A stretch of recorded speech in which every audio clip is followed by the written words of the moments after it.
Hello and welcome to Dad and Swebb Talk Sports. I'm Swebb. And I'm Dad. And we are the dad and daughter duo talking about all of our favorite sports moments from the week.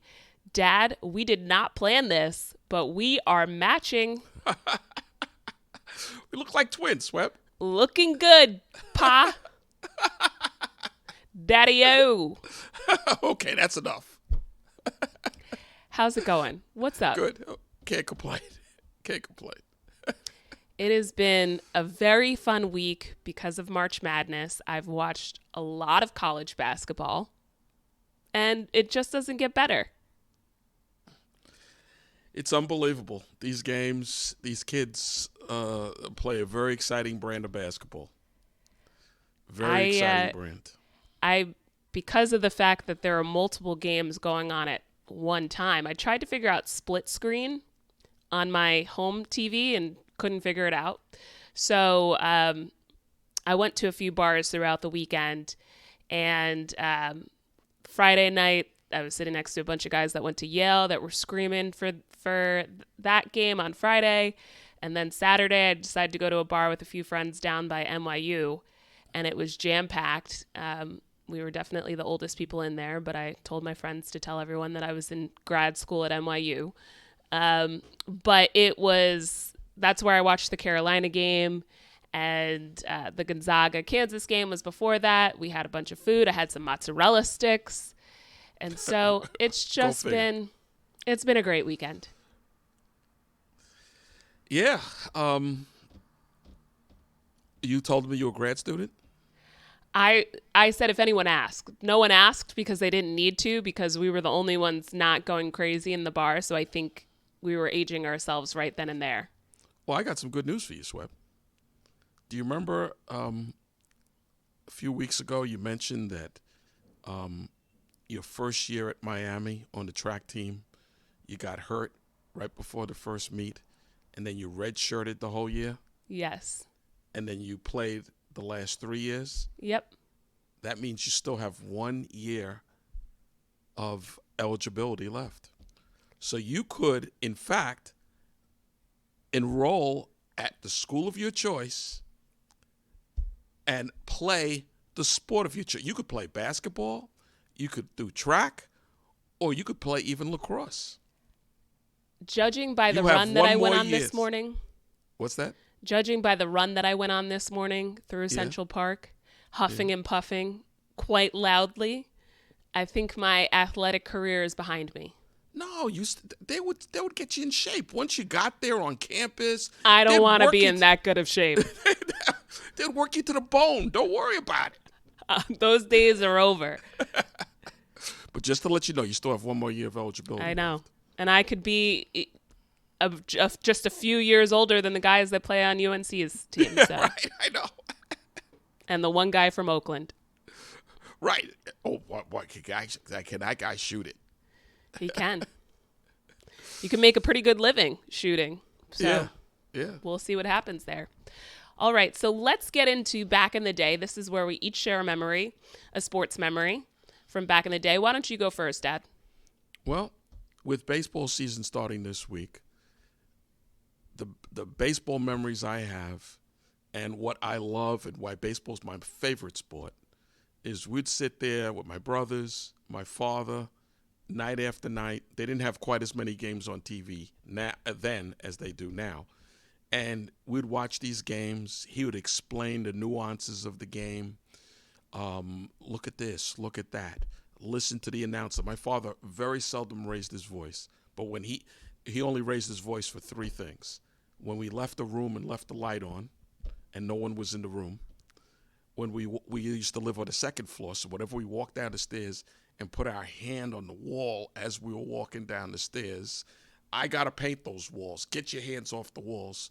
Or when we were watching a game and the announcer's trying to explain stuff and we're talking in the middle of it, and they'd say, listen to the announcer. Listen. That's the only way you're going to learn.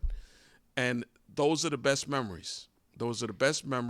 And we did that in all the sports, but baseball, because it's like 6 months long, it was night after night talking and watching games.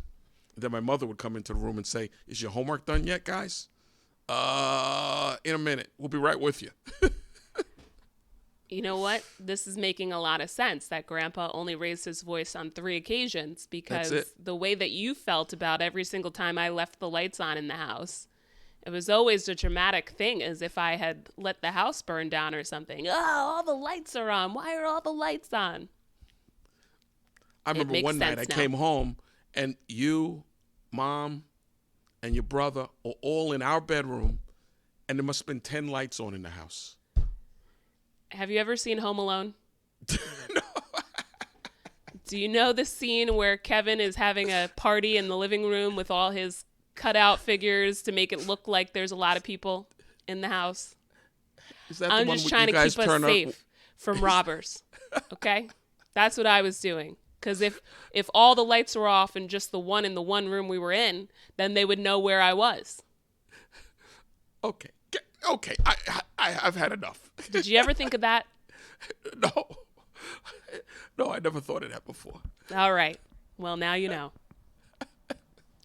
And my sports memory, very similarly, going to Roland's games. He played baseball growing up, my brother, your son. And I used to have to get dragged to everything because he was the older kid in the family and he played a lot of basketball and baseball. And so I was at a lot of games. And this isn't necessarily a memory about those games. It's a memory about the fact that we used to go to Popeyes afterwards with his baseball coach. And I would get all you can eat crab legs because that's one of my favorite foods. Little known fact, cheeseburgers, mozzarella sticks, pizza, and crab legs, people. 4 favorite foods. But so my memory is going to some baseball games to cheer on Roland and his teammates, but more importantly, going to dinner afterwards with his baseball coach and having crab legs. And I got so good, he taught me how to crack those legs without the little crackers, so I can go with my bare hands and crack them, get all the meat out in one piece. Those were good memories and good That was legs. Kevin. He was a great coach. He coached Yes. Roland for 2 years, 15 and 16 travel ball.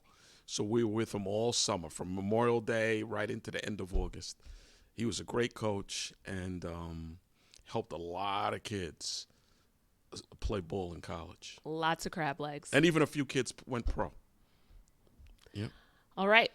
So let's get into March Madness because my bracket was busted on, I believe, the first day. For those who were with us last week, my final 4 is UConn, UNC, Purdue, and Kentucky. And Kentucky got upset in the first round. I did say when we were talking, I said, it could go either way. They can either get beat in the first round or they could make a deep run. And, well, they decided to prove me right and get beat in the first round. But I looked at the rankings, and you're in first. All 4 of your Final Four teams are still in it. I'm in second. It's just that and we're leading our group. I think we have 9 people in our group. So shout out to all of our relatives and some of my close friends that I forced to fill out a bracket for this.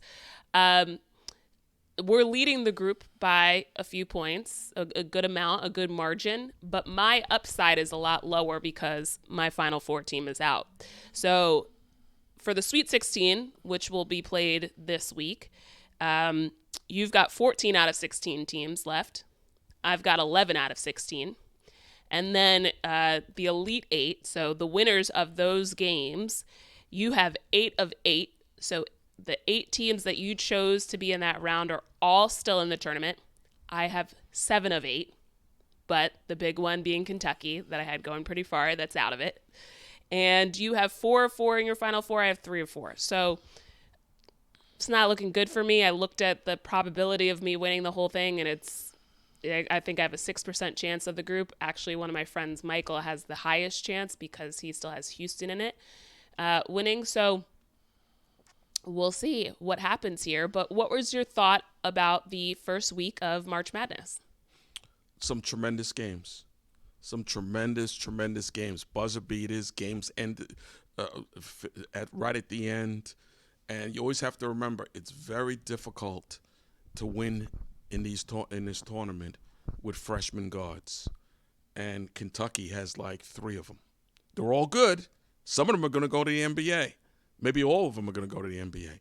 But it's very difficult when you have these older players that have a lot of experience. So I was talking about this with a few friends, and Kentucky, they've set up this culture where they recruit the most talented players that come to college for 1 year and then they go to the pros. And Kentucky, arguably, if you look at most of the superstars in the league that went to college and that are American, they are Kentucky grad or Kentucky one and dones. And so Coach Calipari has created this culture of bringing in these guys that are super talented, and they win a good amount of games, but they never win the most important games, which are the ones in the tournament. And it's been about 10 years or so since they last won in the tournament. They oftentimes underachieve like they did this season, although they weren't expected to go as far. I was reaching with my pick. And so there's talk of maybe a coaching change, but it's really tough because he's created this culture of guys who aren't really there to be developed into great players. They're there to get playing time, to be on a national stage and get worshipped for a year, and then they're going to the league. So I'm interested to see what happens there from a coaching standpoint. But I wouldn't be happy if I was a Kentucky fan. And he's got either 4 or 5 more of those type of players coming in next year.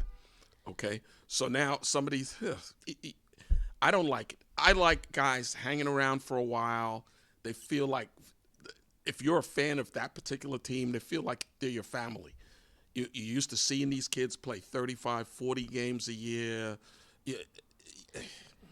Not only one that, and done stuff. You're always going to have one guy comes in, but you can't have a whole team of that. right? But not only that, when you're in high school and you're a top recruit in high school, most of the time you're probably taller than everyone you're playing against and more athletic. And so you don't necessarily have to be a student of the game. So your basketball IQ doesn't have to be that high because you can be just more athletic than everyone else and more skilled at certain things that allow for you to be a top recruit.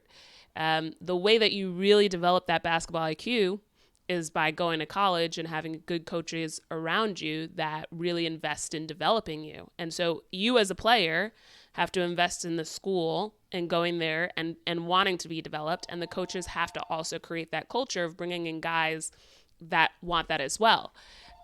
Kentucky likes to recruit the shiny objects, and they don't always pan out because they're only there for a year. There's a lot that players in high school you don't learn until you're actually in the situation in college. And if you're only there for a year, that's not a lot of time. Like we see it a lot of times with some of like UNC as a freshman point guard. He's made a lot of improvement over the course of the year in decision making from the start of the season to now, but he still makes mistakes because he's a freshman. Mistakes that a junior or a senior aren't going to make. And so, and we've talked about this when we first started the podcast and how you said that there were 12 NBA coaches now. You know, there's a second row of coaches during NBA games, and it's needed because you have all these guys that don't actually get the coaching that they need in high school, in college, to develop their basketball IQ. So now they're getting that development as 19-year-old kids in the NBA playing against grown men. Right. See, when you're in high school, and your brother's told me this a million times, he played college basketball for 4 years. It takes 3 years of playing in college to actually learn the game. When you're in high school, he was fortunate he had a real good high school coach who played college basketball, so he learned a lot. But the average high school team, public high school team, some gym teachers coaching the team, or you know, he might have known a little Somebody's bit. Somebody's dad. Huh? Somebody's dad is coaching the team. Right. It's just too much. It's too intricate. Right. So when you do that, then you go to college. And so if you're one of the bigger, stronger, more athletic guys, you're going to look good in high school against the competition you have. So you get to college, and if you only stick for 1 year, you're in and out. It's like going through a car wash real quick. You Right. don't learn anything. And if you're a talented player, you're playing for travel teams and stuff, that's where I got better coaching as a player than obviously for my high school team. But it's not just in basketball, it's in every sport. I had girls on the track team, teammates that they were just always more athletic than everyone else. And then they come to Miami, they don't necessarily know how to lift weights. And there are little things that they can be doing to help them jump feet further, jump higher, run faster. And all of that takes coaching and learning. And so if you are recruiting guys that are only going to be there for a year and only planning to be there for a year, it's like you're not even really planning to go to class. Like you're just there for a good time, not a long time.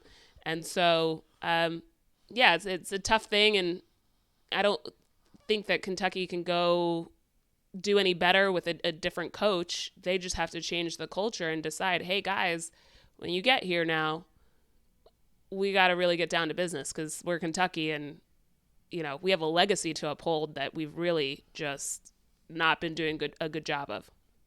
Well, you had a great AAU coach who played 4 years of college at Hofstra, and she taught you so much. That's how you won that MVP your senior year. Right. Based on the stuff that she taught you during the summers. So we'll see what happens. I'm excited for the Sweet 16. UNC is still in it. They play Alabama. And then we'll see the potential showdown against Arizona. We'll see what happens there. But they looked good against Michigan State. They have multiple players contributing, which was the problem against NC State in the ACC tournament final. So guys are clicking at the right time. Let's just hope that they can continue from the game against Michigan State, bring that into this game against Alabama, and see how they do. Alabama's real tough. I saw them play a lot this year. They're real good, and they're rugged. So if you mess around, you're going to lose. You got to play good from the beginning. You can't horse around with these guys. And they have a number of guys that can shoot the basketball. Not like Michigan State, who had very few shooters. They have good offense, and they have a few big guys that can play. All right. Well, speaking of basketball, the Knicks, they went 2-1 on this past week. There are 12 games left at the time of us recording, but we're recording on a Monday night, and they'll be playing a game tonight. So by the time this actually hits the interweb, there'll only be 11 games, but they're half a game out of third place in the Eastern Conference, just behind Cleveland, who also is playing on Monday night. So it's going to be a dogfight till the end. This week they have 4 games. They'll be playing Detroit on Monday night. They'll be playing the Raptors on Wednesday, Friday at San Antonio, and then Sunday versus OKC, Oklahoma City. The good news here is they have a week in these 4 games where they're playing 2 teams that are absolutely terrible, some of the worst teams in the league. And we haven't seen Mitchell Robinson yet, although they say that he's been practicing. OG Anunoby has now been out for a few games after the elbow flared out. And Julius Randle hasn't returned yet either. So a lot to pray for and cross our fingers for in these next few. We have essentially 2.5 weeks, 3 weeks left of the regular season. Yeah, they have to. It's tough when you're playing without. They're playing without 3 starters, and they're still winning games. They need these guys back for the playoffs, though, because it's going to be very difficult to beat good teams without 3 starting players. There's no other team in this league that could do what they've been doing. Right. And like we've been saying for the past couple of weeks. Tremendous coaching job. Huh?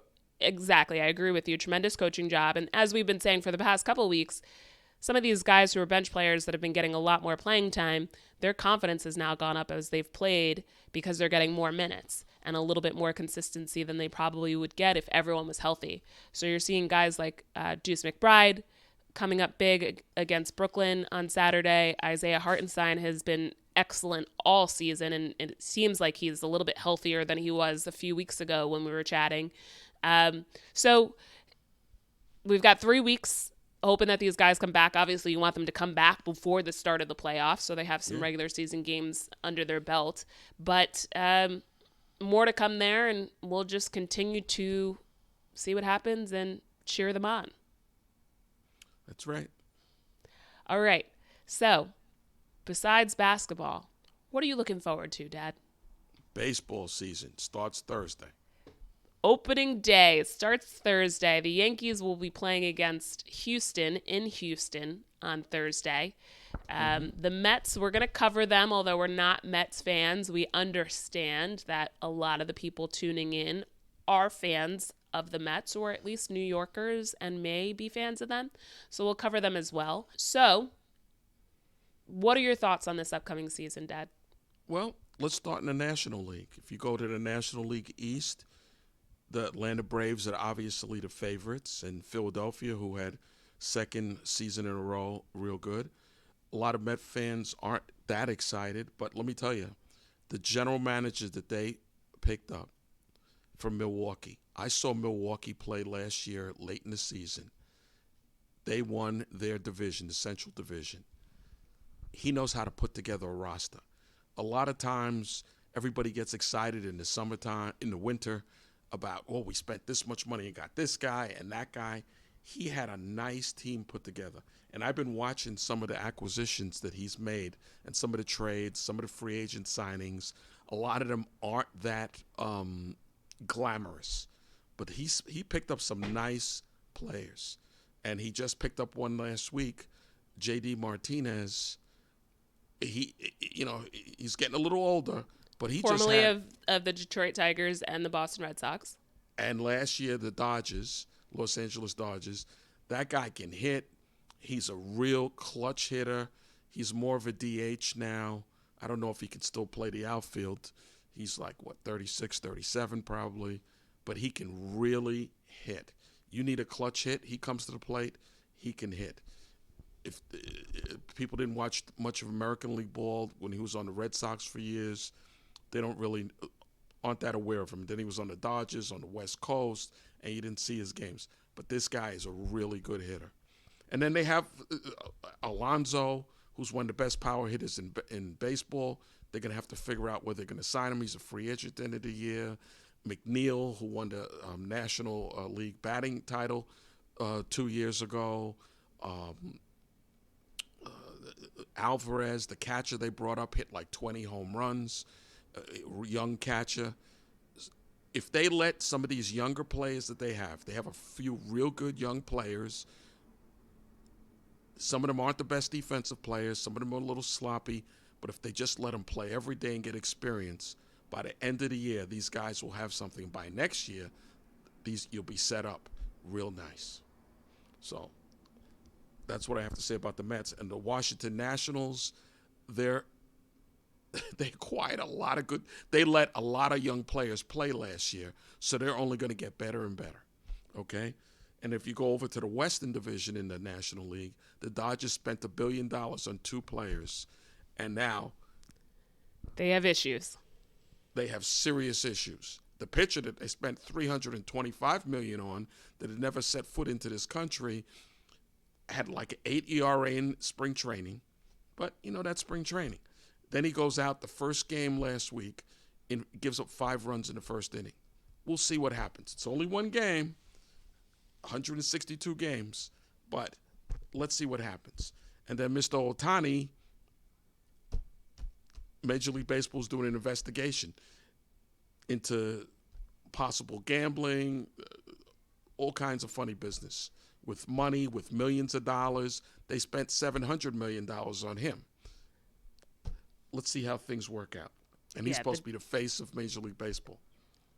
He is a 2-time MVP, pitcher and hitter, which hasn't been done since the days of Babe Ruth. And the story about his translator gambling into $4.5 million worth of debt doesn't completely add up. So, nope, the Dodgers, Dodgers, it doesn't completely add up. And all of a sudden, they throw that guy out the door. He was making $300,000 for being the translator. They sent him and his bags packed. Here's your money. Don't step foot back in the country. And don't say another word. Yeah, so I've seen some things that don't look good. And for anyone who's a big baseball fan, obviously you may know Pete Rose, who was a Hall of Fame player back in the, what was it, the 70s, Dad? 70s and 80s? 80s? 60s, 60s, 70s, 80s. And he ended up being banned from baseball for gambling. And When he was managing the Reds. He was betting on them to win, though, supposedly. But you can't gamble. And there is signs in every locker room of every sport, no betting. NFL last year suspended a few players, prominent players, for gambling, for betting. You can't bet. That's it. And all these guys know it. So when they get involved in this stuff and they get suspended, and if you in baseball, they'll suspend you for life. Right. And so I'm not a gambler. If you've been at the bars during March Madness or some big games, you can tell who gambles now because of all of the mobile gambling. And you'll hear people scream in the corner about some random game that has happened, and it's because they likely had bet on the game. I'm not a gambler. I guess if I had $700 million coming my way, I might figure out something else better to do with the money. And if I did feel like betting, it might be on like horses or something. That's at least exciting and only takes a few minutes. You've got to be pretty bad if you're $4.5 million in the hole. So good luck to the Dodgers. Now, do you want to talk about the Yankees and the American League, Dad? If you go to the American League East, everybody has the Baltimore Orioles as the favorites. They had a great season last year with a lot of young players. Yes. They've been horrible for years. They accumulated a lot of high draft picks and drafted very well, developed them, so they had a lot of young players all over the field. Their closer is out for the year with Tommy John surgery. That's why they flamed out in the playoffs last year, because he missed the playoffs. One of their top pitchers has elbow problems, so we don't know when he's coming back. They made a great trade with Milwaukee for Burns, who's an ace pitcher. If you go to the Yankees, their best pitcher and the best pitcher in the American League last year, Garrett Cole, is out for probably at least a month and a half to 2 months with elbow issues. Which is never good. You never want elbow issues as a pitcher. Right, or shoulder issues. Right. But he has. And then it was announced that DJ LeMahieu is starting the season on the injured list as well with a bone bruise in his foot. Right. Probably just for about a week or so. But he wasn't very healthy last year and ended up having a down season. So if it's more than a week, I'd actually prefer that because he can be one of the top hitters in the league when he's healthy. And if he's not as effective. And right. He won the batting title like 2 years ago. Right. 3 years ago. So they made a great trade to get Soto. They have a lot of young pitchers that they're going to be working into rotation and also in the bullpen. So we'll see how it works out. There's a lot of talent on the team. The offense is going to be much better than it was last year. Last year it was horrible. They had one of the worst offensive teams in the league in Major League Baseball. So we'll see what happens. It should be a lot better. Should be. On paper, certainly. All right. So, do you want to cover anything else about any of the other teams? I think we'll have a lot of time to get through the season. We're obviously big Yankee fans here. We'll cover the Mets American League West is going to be a dogfight between Houston, Texas. Texas won the World Series last year. Yes. Seattle is coming on and getting better and better. And Houston is Houston. So it should be interesting. There's a lot of good teams in the American League. In the Central Division, that's always the weaker division. We'll see what happens there. Maybe a dark horse in that division could be Kansas City because they had a lot of young players play last year. And then they made a lot of acquisitions during the winter. So we'll see what happens. And the AL East is usually a dogfight. So, always a dogfight. Yep. Always a dogfight. So Thursday, the Yankees at Houston. 162 games. Let's go. Nothing like baseball almost every day. You never get bored. There's always something to watch. There certainly is.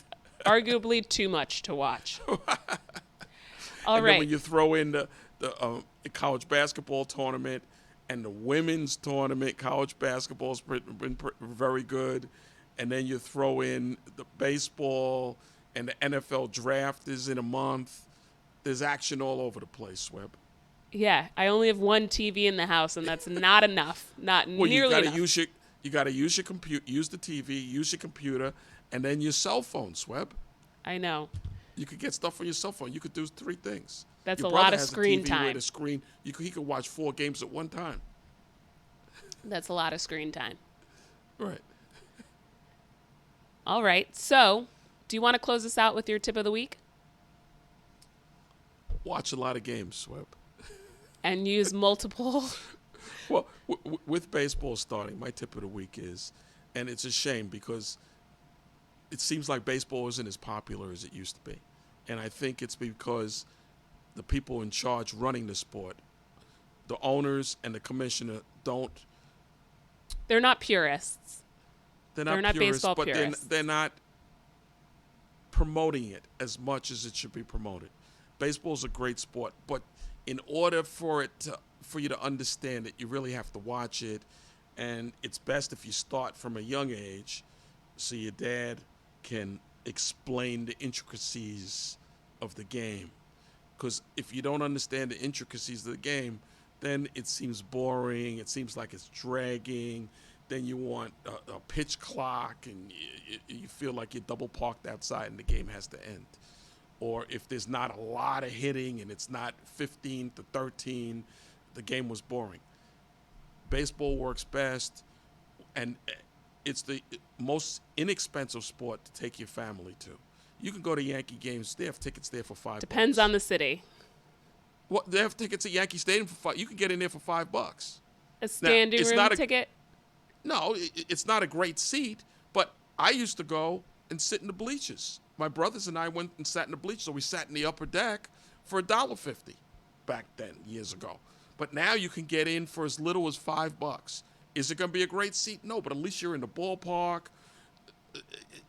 You're on top of the action. Sometimes it's better to sit in the bleachers. You're closer to the actual playing surface. After working my whole career in sports, I don't sit in the bleachers anymore.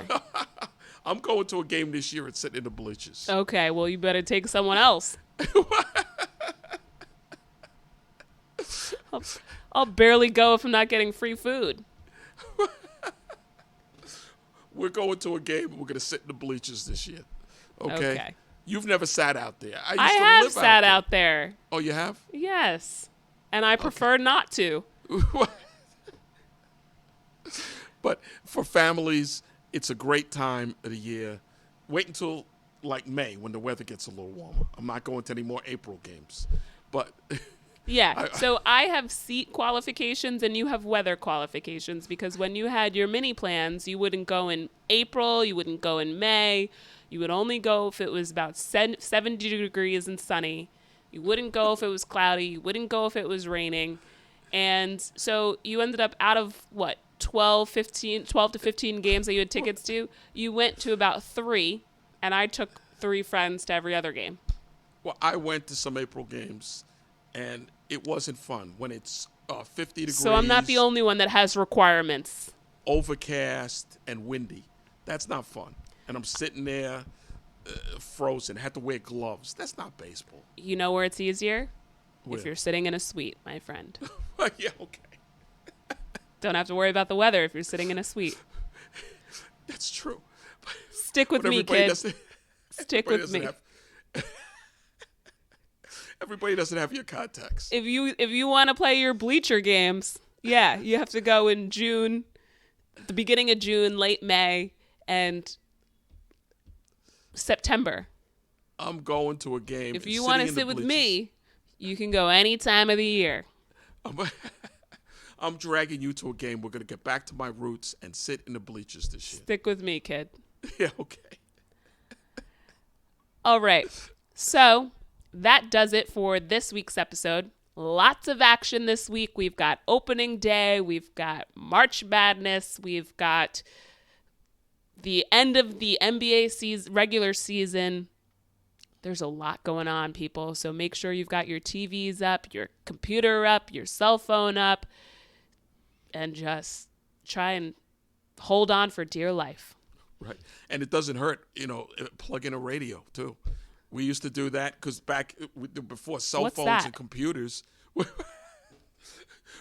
on a Sunday, if there was a Yankee game on and there was an NFL football game on, we'd put the baseball game on the radio and have the football game on the TV, or vice versa.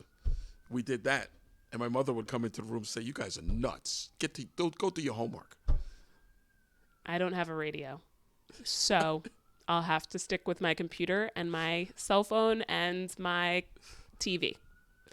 All right. Well, thanks for joining us this week, guys. Make sure to follow us and subscribe, like and comment on our episodes, and share them with friends. And we will see you next week. So long. Thank you for tuning into Dad and Swebb Talk Sports, the show where we cover all of our favorite sports moments from the past week. Don't forget to subscribe on YouTube and Rumble, and follow us at Dad and Swebb on Instagram and X. See you next week.